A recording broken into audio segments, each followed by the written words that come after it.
Before we begin this video, we'd like to address the board of directors of Unity. You have a very large problem ahead of you. And we don't mean to say that to be confrontational. We mean it as a statement of fact. You have made a very large misstep. Again, not to be confrontational, but your initial plan was not just poorly received, it was horrible. And someone needs to take account for this. We realize that there's probably going to be a lot of pushback when we're essentially telling you that something more drastic than what has been done will have to be done. But there really isn't any other way. You see, this pricing scheme has wrecked any remaining goodwill your developers had for your company. And while some developers may continue using your product, they will do so with one eye always open towards what the board will do. It'll be very difficult to regain their trust. And when you say that you're going to take action, that actions speak louder than words, that means something. It means more than just rolling back some aspects of your plan and making them clearer. What it means is that someone in your company developed this plan. Someone in your company analyzed this plan. Someone in your company approved this plan. And we have a hard time believing that this did not go all the way through to the highest levels of the company. A new pricing scheme for Unity certainly falls under the consideration of governance. And because it falls under the consideration of governance, that means that this pricing plan must have gone through the board. And if this pricing plan went through the board, given all of the negative feedback that it must have received before it was announced, given that we have bits and pieces of inside information that you did solicit feedback, we can only assume that somebody wasn't doing their job. And when somebody isn't doing their job to the level that it may destroy your company, we don't think that's a teachable moment. Destroying a multi-billion-dollar company is not something where you brush off your clothes and say, well, I'll do better next time, because you shouldn't be given the opportunity. And again, we don't want this to seem confrontational because, quite frankly, we don't think that your board members or your CEO handle criticism very well based on the evidence we've seen. We don't feel that they are quite willing to accept criticisms, to accept feedback, to accept honest opinions or well-informed opinions when it's counter to what they seem single-mindedly set on doing. We could allow that the board did not have the intention of destroying Unity, which doesn't make this any better.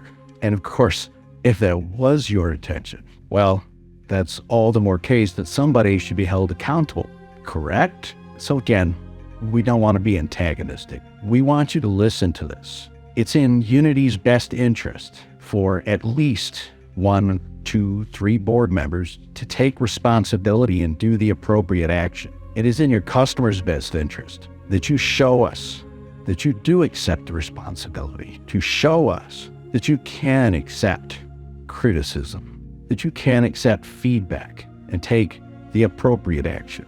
We have a vested interest in Unity as developers who have invested sometimes years in projects written in Unity, in developers who have tools specific to Unity, to have learned our craft, to have a knowledge base steeped in the Unity editor and understanding how games can be crafted with Unity Engine. We have a lot of passion. We do care about the health of the company, but we're not so invested in the shareholders because their interests sometimes are very short term. As your primary customers, we have been very patient with Unity and its board members, very patient with its CEO. 10 years, and Unity has been in trouble most of those years. 10 years, and the stock prices have fallen. 10 years chasing a seeming incessant need to expand, to become bigger. And while we applaud the efforts to improve the Unity editor and engine and the tools that you have around it, some developers would like you to fix some of the bugs. Some developers would like you to step back a minute from buying companies like Weta Digital and Iron Source and focus on the products. Developers chose Unity for a lot of reasons, and some of those reasons still hold very true. Of course, all that can change. Many of your customers, game developers who relied on Unity Engine to build their games, have seen the writing on the wall. They don't trust the company anymore, and they left. Perhaps a bit rashly. Some of those studios canceled their projects. Some were able to port them to other game engines, and they will have problems, but they'll adapt. They'll change that code.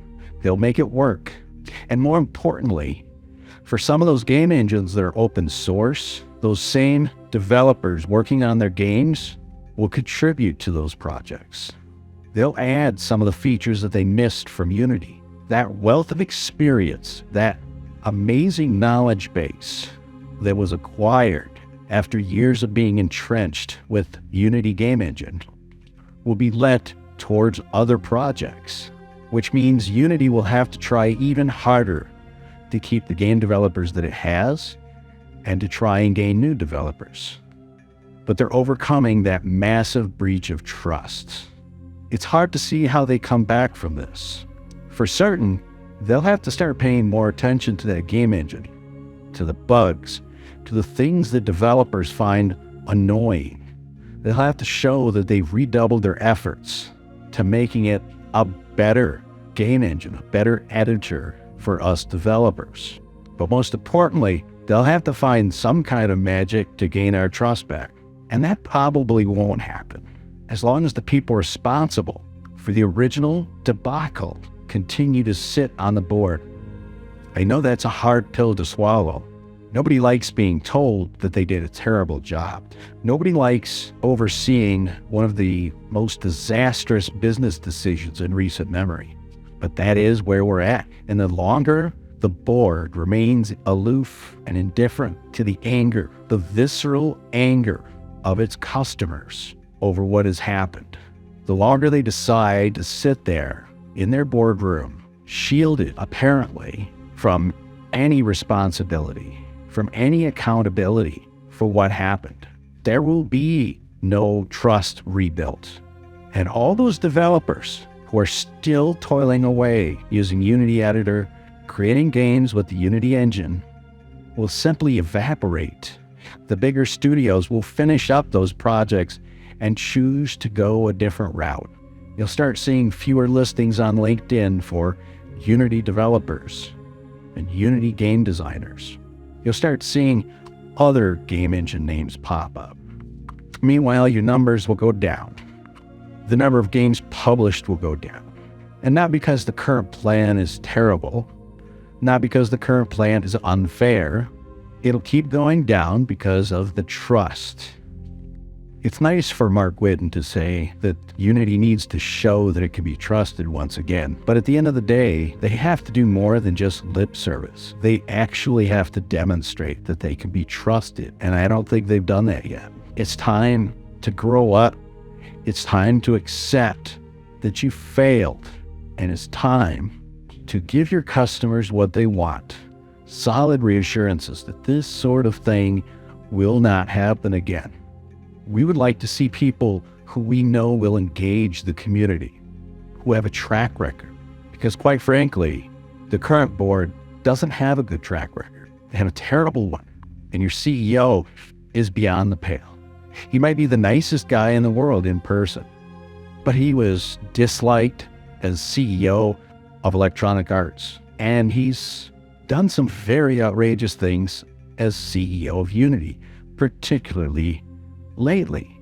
And the public perception is a large part of his job, especially with a company that game studios and developers have to invest years in their decision to choose Unity as their game engine. They aren't just going up and buying a car. They aren't traveling to their local box store and picking up an article of clothing that they can return the next day because it doesn't fit right. Game studios and developers invest their time, their money, their blood, sweat, and tears, their passion, their dreams in the game engine that they choose. They want their games to succeed, and they need tools that will make those games worthy. They will help bring the vision of those games to life. In some ways, that's what you really sell. You sell the power of creating wonderful games. And the fact that this current board of directors and this current CEO seem to forget that in the pursuit of a fee structure that was poorly thought out. It's left a very bad taste in our mouths. So let's try and move forward with something better. If you need to find another CEO, some more board members that the community will embrace, don't do it in private. Let us know that's what you're trying to do. Communicate with your partners. Take feedback and actually listen to them this time. Your bigger partners, your insiders can probably help you with that. And there's no shame in stepping down, only in staying when you shouldn't. The path is clear, Unity. If you want to save your company, it's time for drastic action. And to be honest, us game developers, we're rooting for you. We might be angry, we might be hurt, but we want Unity to succeed. That's why we're so impassioned about this. That's why we want you to take real action, because that will help us feel reassured. I don't think there's a path forward for Unity if they don't.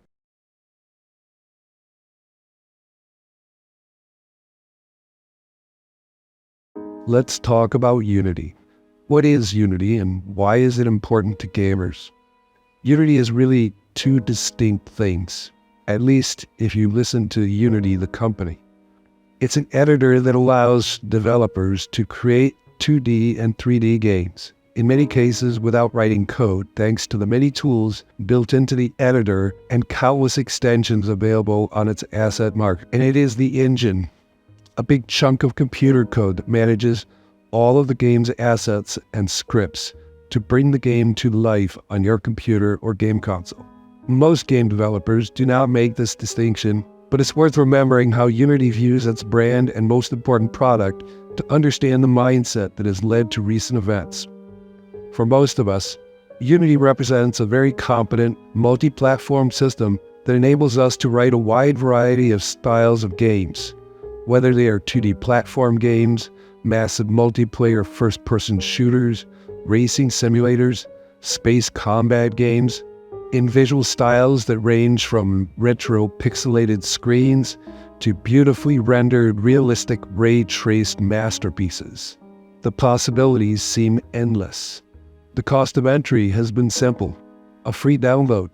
For many aspiring game creators in the past, the barrier to creating games was often high, especially for game consoles, with development kits often costing six figures and still requiring even more investments in special tools and hardware. With Unity, you can target Windows, Linux, Macs, Android phones and tablets, iPhones and iPads, and even better, the mini game consoles. In more recent years, Unity has dominated the creation of VR games, with extensions from Oculus and other VR vendors that make creating VR games trivial.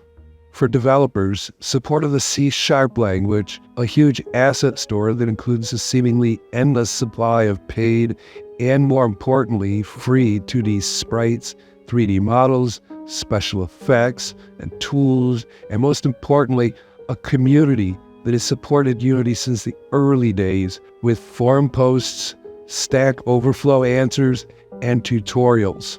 A massive number of tutorials that can get any game developer, from beginner to expert, up to speed in creating games quickly and confidently. If you play games, it is far more likely that you have played a game developed using Unity than not. Some games created with the Unity engine include Cuphead, Kerbal Space Program, Pokemon Go, City Skylines, Beat Saber, Among Us, Monument Valley, and Fall Guys. Of course, the list is very large, but we wanted to highlight some of the special games that have really been successful because, yeah, this comes into play later too. Let's take a step back to 2004 when Unity was founded by Joachim Ante, Nicholas Francis, and David Helgeson, looking to release their tools and game engine called Unity for other developers to use in creating their own games. It was born out of Joachim and Nicholas's efforts to write games. As the two came together and improved each other's game engines, eventually merging the two and realizing they had a marketable product sitting right there. David Helgeson came on board to help them on the business end. Unity would eventually be released on Mac OS X in 2005 and really took off when it was ported to Windows, and would eventually make it to Linux, making it one of the few complete game development tools that could be used on every major PC platform. David Helgeson would head the company as CEO until 2013, before turning the job over to John Riccitiello, the former head of Electronic Arts, who stepped down in disgrace after running that company into the ground. For 10 years, Unity continued to be the major player in game development, expanding into augmented and virtual reality, and mostly a smooth path to becoming the most used game development platform in the world. Mostly. In December 2018, Unity changed its terms of service in an apparent attempt to terminate a cloud gaming firm's Unity game engine license and threatened many games built with Improbable's online multiplayer middleware Spatial OS with a similar license revocation. When this was brought to light, Unity, faced with game developers rebelling at what was seen as an anti-competitive, monopolistic move to squash a competitor in a tangent service, reverted their terms of service in January 2019 and in an official blog post tried to repair the lost trust with the community and established a GitHub repository to track the changes in their terms of service in a show of transparency. In the blog, they stated, "When you obtain a version of Unity and don't upgrade your project, we think you should be able to stick to that version of the TOS. In fact, making a covenant with the developer community and foreshadowing here, setting up the bigger hammer that would fall on Unity in the future." In 2020, Unity went public and raised over $1.3 billion with their initial public offering. Unity also made many key acquisitions. Most seemed to add value to Unity's core business of game development, but more recent acquisitions, very expensive acquisitions, have made less sense. In 2021, Unity bought Peter Jackson's special effects unit, Weta Digital, for $1.63 billion. But mostly, kinda, sorta, Unity got almost 300 new employees, but nobody is really sure what they brought to the company. In 2022, Unity bought IronSource for $4.4 billion, a company that specialized in ad services. That acquisition was not without some great controversy, as IronSource had a reputation as a malware vendor, having provided software used by hackers to deliver spyware and other malicious software when installing otherwise normal software from the internet. What was particularly odd about the IronSource deal was the competitor AppLovin, a larger ad services platform that had previously worked with Unity and developers to great success, offered to buy Unity for $17 billion, well over their market cap, to secure Unity's game development technology used by so many of their clients. John Riccitiello rejected this offer. In May of 2023, Unity announced that it was laying off 600 employees. It seems that for the past few years, Unity had been losing money, hundreds of millions each year, steadily, even as it rolled out the big bucks to make seemingly worthless acquisitions. The number of employees swelled from 2,000 in 2018 to over 7,700 it became clear that something would have to change, and upper management's terrible gaze decided to focus upon profits over everything else. In June 2023, Unity announced the cancellation of the Gaia project, a first-person puzzle platformer first announced in March of 2022. It was set to be released as a free game sometime in 2023, and extensive gameplay footage had been shown all the way back in mid-2022, getting game developers and gamers excited to see what would come out of Unity's showcase demonstration project. But Unity's cancellation came with the reason that it hadn't met their expectations, and they wished to focus their resources in other areas. With this terrible news coming on the heels of recent massive layoffs, the idea that it failed to meet expectations seems more like a convenient excuse to dump a project that would not overtly contribute to stuffing John Riccitiello's pockets with microtransaction cash. We do know what he thought of developers who do not monetize their creations, and Gaia was meant to be released for free, source code, assets, and all. That must have rankled him. What would have been a fantastic public relations win and a great educational tool for developers was ground into dust by a board of directors who seemingly were on track to refocus all the company's resources on profits above all else. But while that's how we got here, there is more to this story. Remember that John Riccitiello guy?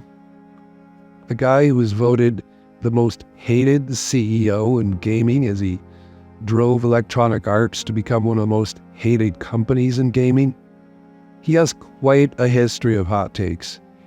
And while we can appreciate an impassioned leader trying to drive their company to great heights by democratizing the technology, John Riccitiello seemed to have a different goal in mind: profits.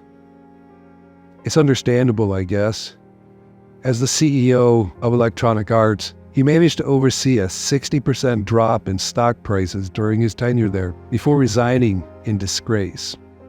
One of the key moments in his downfall was his insistence that, when you are 6 hours into playing Battlefield and you run out of ammo in your clip, and we ask you for $1 to reload, you're really not that price sensitive at that point in time. And so essentially what ends up happening, and the reason the play first, pay later model works so nicely, is a consumer gets engaged in a property. They may spend 10, 20, 30, 50 hours in a game. And then, when they're deep into the game, they're well invested in it. We're not gouging, but we're charging. he was speaking to his audience, investors, not gamers. But it was not a good look, when a major criticism of Electronic Arts under his leadership was the massive onslaught of microtransactions, loot boxes, and the idea of pay to win. Monetization strategies that are widely criticized as pure money grabs that destroy the enjoyment of games and ruin long-running, much-loved franchises. It certainly exposed his priorities, not to his customers, not to the people he is expected to provide a fair and equitable price for the goods he sells, but to the investors. It really should be no surprise that John Riccitiello founded a private equity company, a type of business that thrives on the predation of businesses, destroying them for a quick profit, regardless of the cost to employees or customers. After joining Unity, he demonstrated that he was not the sort of guy that could shut up with remarks his primary customers might find offensive. In May of 2023, he gave an interview where he said, Ferrari and some of the other high-end car manufacturers still use clay and carving knives. It's a very small portion of the gaming industry that works that way, and some of these people are my favorite people in the world to fight with. They're the most beautiful and pure brilliant people. They're also some of the biggest fucking idiots. In reference to developers who resisted monetization efforts. Clearly, he still has some hard feelings for the people at Electronic Arts who didn't want to rape their gamers' wallets as much as he did. 10 years is a long time to hold a grudge against developers who put gameplay over profits. But there it is. He would apologize for this statement a month later. But this mea culpa seemed to be mostly lip service, as a storm was brewing. On September 12, 2023, Unity announced a new pricing policy called the Runtime Install Fee. Remember when we discussed how Unity considered the editor and the engine as separate, unique products? The upper management had the brilliant idea that they weren't charging the costs associated with the editor, but just introducing a new fee on the engine itself. See, we aren't charging you fees for the editor. We just want a piece of the pie for all the copies of our hard work you are distributing with your games. This policy would have charged developers a fee for each install of their games, starting at 1/10 of a cent and increasing to 20 cents per install depending on the game's revenue. As a developer, the richer you were, the less you had to pay per install. Game recognizes game, it seems. It put game developers who broke through with a viral hit in the firing line to pay punishing fees that were not capped in any way. The fee would have been charged to all games that generated more than $100,000 in revenue and had more than 100,000 installs, effective January 1st, 2024. Furthermore, it would have been applied retroactively. That is, revenue installs prior to January 1st, 2024 would apply to the thresholds and across all versions, as the terms of service have been changed universally. The runtime install fee was immediately met with backlash from the game development community. Developers argued that the fee would be unfair to small and independent developers and that it would discourage innovation. Many developers also expressed concerns about the lack of transparency in the policy implementation and about the fact that Unity was introducing the fee without consulting the community. As anger grew, so did the concerns. Let's look at them. The installs metric. Never before had any game engine had the audacity to use installs as a metric. The more developers struggle with the term and its implications, the more they realize what a terrible metric it was.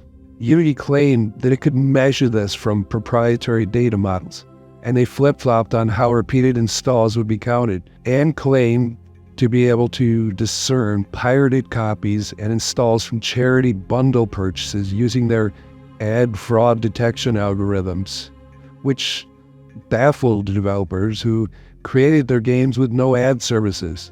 Where were they getting this data? Unity claimed they were not using phone home telemetry to collect this data, and Unity employees reported that, in fact, upper management had no idea how this metric would be collected, and had set a development team to the task of figuring this out by year's end. Strange, curious, odd, very questionable. It sounded like Unity's executives had no technical knowledge of their own products or the products their customers use them in. Clueless would be generous.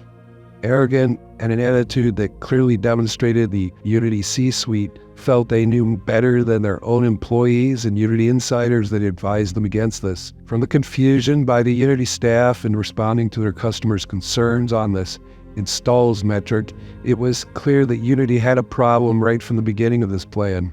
Their customers knew this was a bad metric, impossible to track technically, but worse, it was reported by Unity employees. Unity chose this because they did not trust their customers to report their own numbers, as Unity would be tracking this with some proprietary method that had not even been created yet.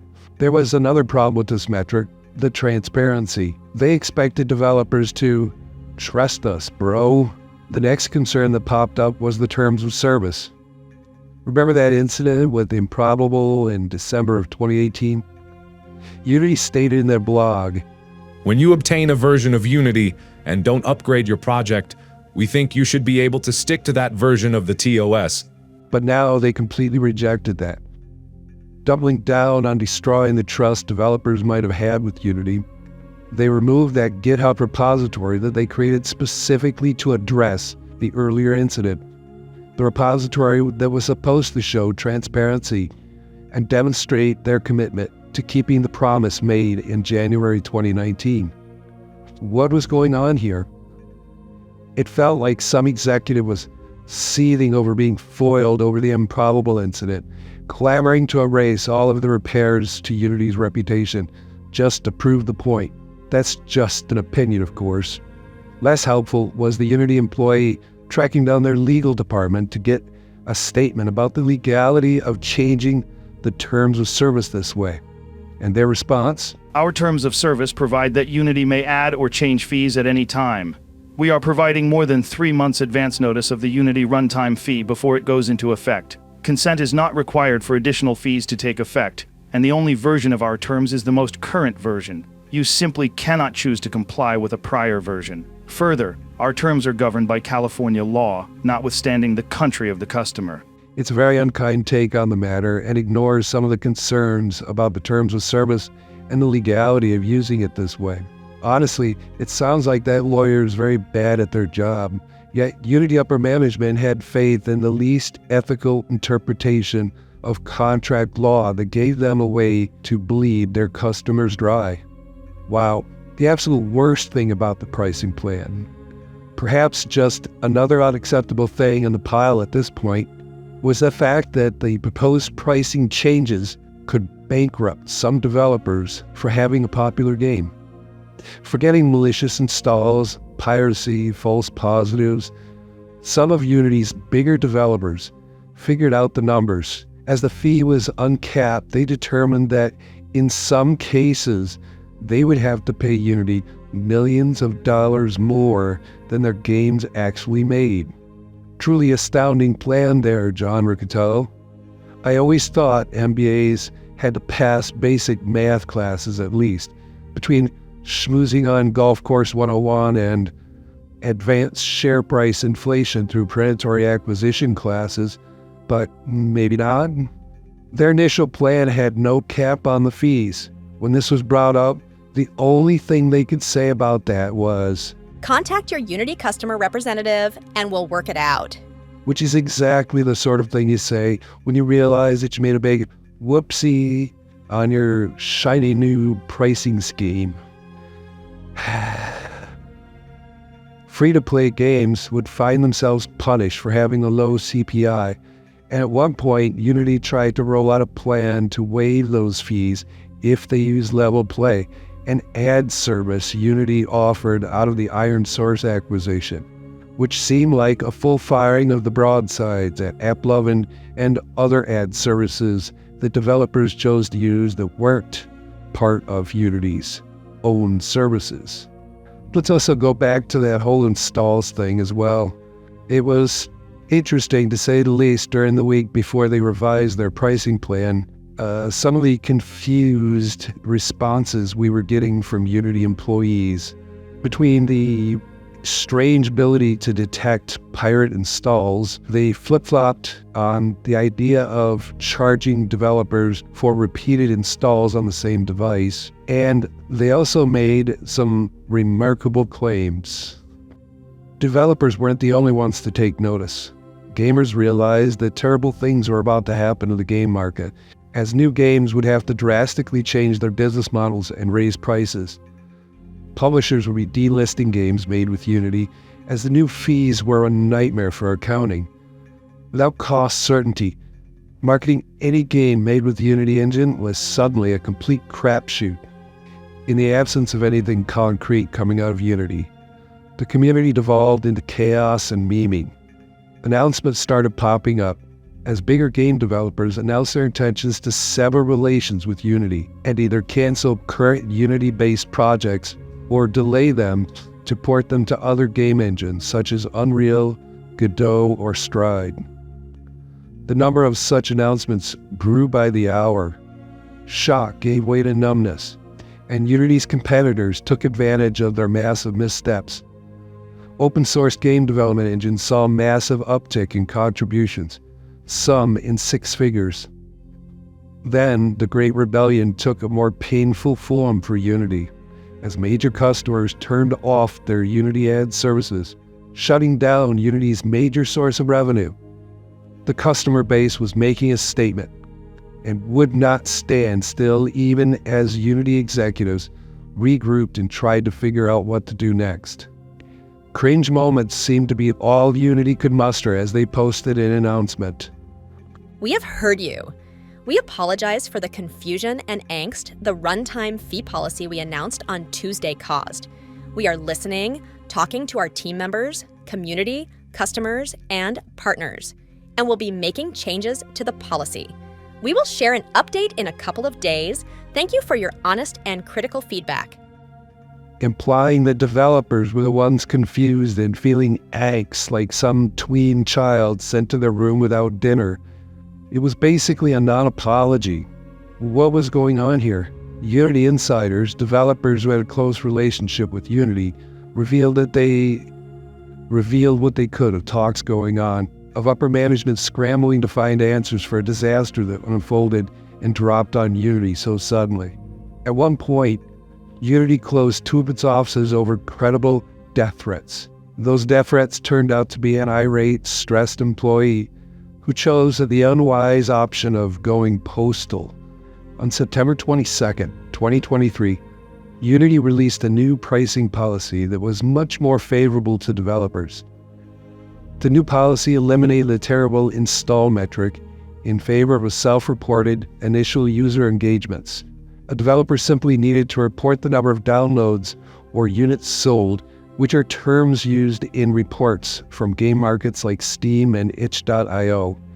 And it raised the revenue threshold for developers who need to upgrade their subscription plan from $100,000 to $200,000.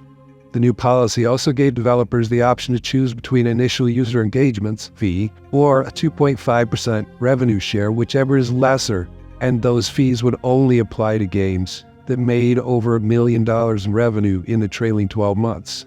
They reaffirmed the terms of service promise, telling developers that the new pricing plan only applied to developers who accepted the Unity 2023 LTS release that would come in January, and all threshold numbers would apply from January 1st, 2024. They also created a new GitHub repository and replaced their terms of service versions in that repository.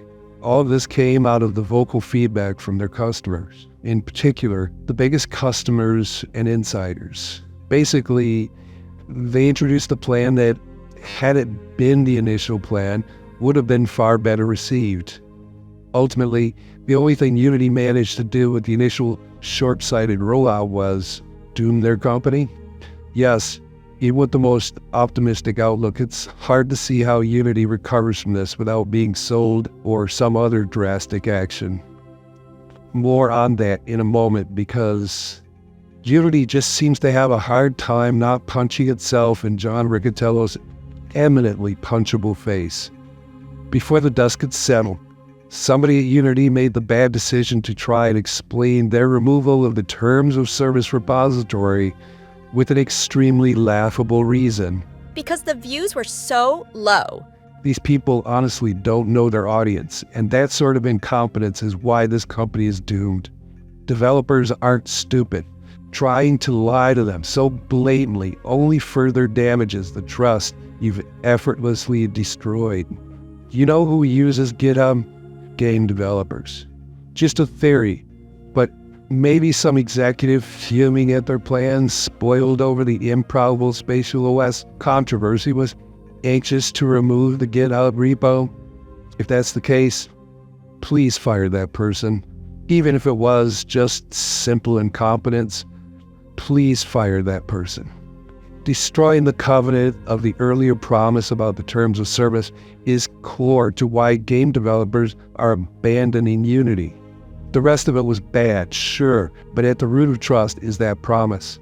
And Unity's belief that it could change the terms of the contract when developers who spent years developing a game saw Unity make unilateral changes to the contract they agreed to, and their legal team affirming that this was just fine and dandy to do legally, even if it wasn't morally. Fire that lawyer too. I'm absolutely sure that Unity would have received unwanted regulatory attention from all corners of the world over that. And any lawyer telling you, "we good," is a moron. You are paying morons for legal advice. Fire anybody who did not raise objections, except maybe the one lawyer in the back who raised a hand and said, yes, it might be legal in California, but even if it is legal everywhere else, it's probably an immoral and generally scummy thing to do, because they tried to warn you. At this point, some developers will never return. Far fewer would have been upset at the revised sharing plan if it had been the initial rollout. But once that boat sailed, Unity had set itself on a Herculean task. It is more than stopping the bleeding, because the consequences will continue for at least the next 6 months to a year as developers move off their current projects and elect to use a different game engine. Of that group, more will leave than return to Unity, and those that return to Unity will be distrustful. And honestly, that's okay, because the spotlight is shining on Unity right now and everything it does, making sure it keeps its latest promises after so many broken ones. Fire any executive that doesn't see this, accept it, and commits to making sure that this never happens again. Is it safe to use Unity? Probably, but the meltdown was one that will be replayed in business classes around the world as a lesson on how a company's board of directors can mess everything up by the numbers, then double down and mess up even worse. The really messed up thing is we here at Net Dystopia don't even think it was the board's intention to bankrupt anybody or to take more than a reasonable share of revenue, similar or even less than competitor Epic does for its Unreal Engine. The failure was in taking feedback from internal employees, Unity insiders, and your customers without bothering to ask the right questions or listening to any of the feedback and criticisms. It's baffling, to be honest, that a room full of people, functioning adults, were able to dress themselves in the morning and perform basic tasks like crapping in a toilet like adults, managed to screw this up so badly. The incompetence on display by these board members, and John Riccatello himself, is simply next level. They special ordered a stupid control knob and cranked that to 11, because that's how they roll. They didn't just shoot themselves in the foot. They had a gasoline fight and lit up to celebrate. Somebody needs to take responsibility, and if they won't step down, fire them. Want to reassure developers you'll keep your promises from here on out? How about showing that there are consequences? Because we don't believe it. We won't believe it until we see a worthy, substantial sacrifice. As they say, heads must roll, and that hasn't happened yet. We just spent quite a bit of time going over the incompetence on full display at Unity's highest levels. And the thing that pains us most is that the Unity editor and engine are great tools for game development. Losing those because board members and their CEO are immoral, arrogant, brainless sociopaths, unwilling to accept the responsibility for their actions is, quite frankly, galling. It's gut-wrenching. We suffered 2 weeks of incredible anxiety and misery, and now mistrust and seething anger, resentment that some suits at the top decided to pee all over their employees' hard work and their customers' dreams for a fistful of dollars to please the shareholders. If we were your shareholders, we'd be using our shares to protest your ultimate inaction. Blood for the blood god. Until board members and executives behind the original plan, the ones who created it, the ones who approved it, face real and visible consequences, Unity will continue to bleed from its heart, your customers. Is there any hope? Sure, Unity could get sold, Microsoft, Valve, maybe AppLovin will make an offer, but probably not until it's available at a fire sale price. I don't see this happening anytime soon. Unity will probably shed employees, which means new development and bug fixes will slow down, causing Unity to descend even further. Some developers will stay, even to the end. Practical developers who don't make rash decisions. There are many reasons to choose Unity that still exist today, but most of them will have their go bag ready to jump to another engine if the situation changes for the worst. Those that stay will be under constant pressure from their peers who left, converts who may work on open source game engines to help them achieve parity and even superiority over Unity's game engine. But I doubt that anybody in Unity's upper management will take notice. I wonder if they are aware of a game engines not named Unreal, because I have a hard time envisioning it. Eventually, the reasons to leave Unity will outweigh the reasons to stay. Smart people would take notice, listen to this history, and take action. Lip service will never fool your customers. They aren't stupid. Stop treating them like they are. Take real action. Don't just act repentant. Take responsibility and step down or fire those who won't but should. Oh, and fire that guy, John Riccatello.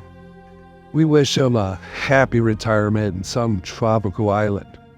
I'm sure he can afford that. As CEO, the buck stops there. There are alternatives to Unity, but it's worth noting that some may suit your needs better than others, and some may be missing key features you originally selected Unity for. Unreal Engine is the biggest competitor to Unity, sure, but keep in mind it is not open-sourced and imposes a similar fee to Unity's new plan.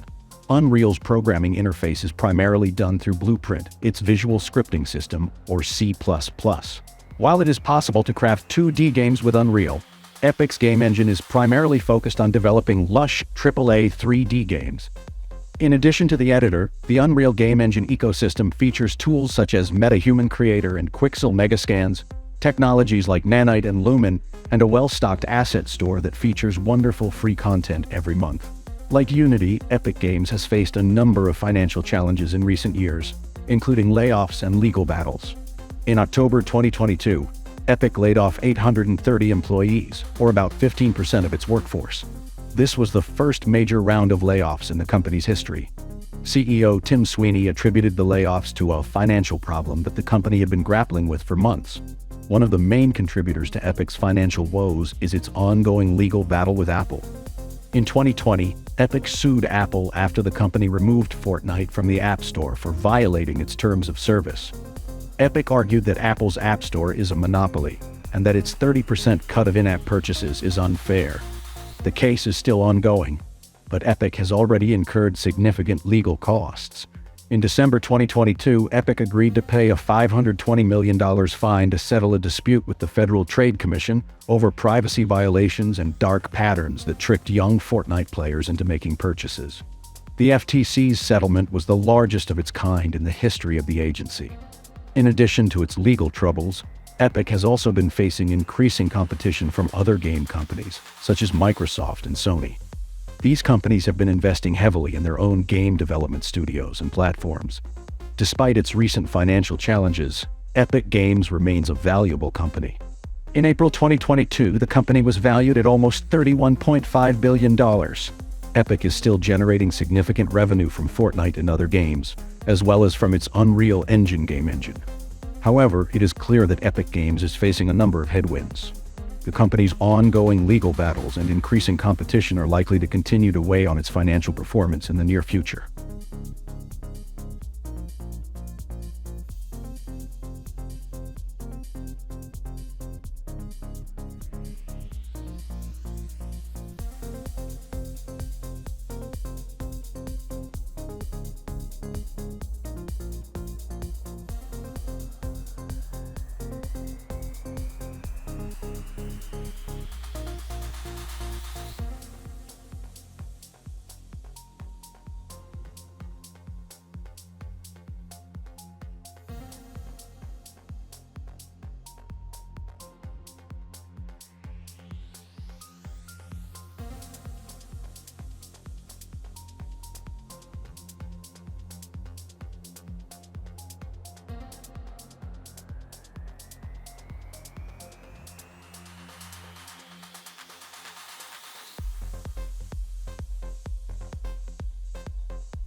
Godot is perhaps the next choice many developers are looking at. It is open source and completely free to use. At the same time, it also is not as mature as Unreal or Unity. But with the recent interest of many seriously large developers, that may change. It stands with Unity and Unreal in terms of 3D visual quality and ease of use. Godot has its own scripting language, GDScript, but there is support for C#.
There are, of course, many game engines that game developers will want to look at. Some game engines will be better suited for the type of game that you're working on than others. So, rather than go through and describe all of these wonderful game engines, let's just finish this out with a visual showcase of some of the alternatives.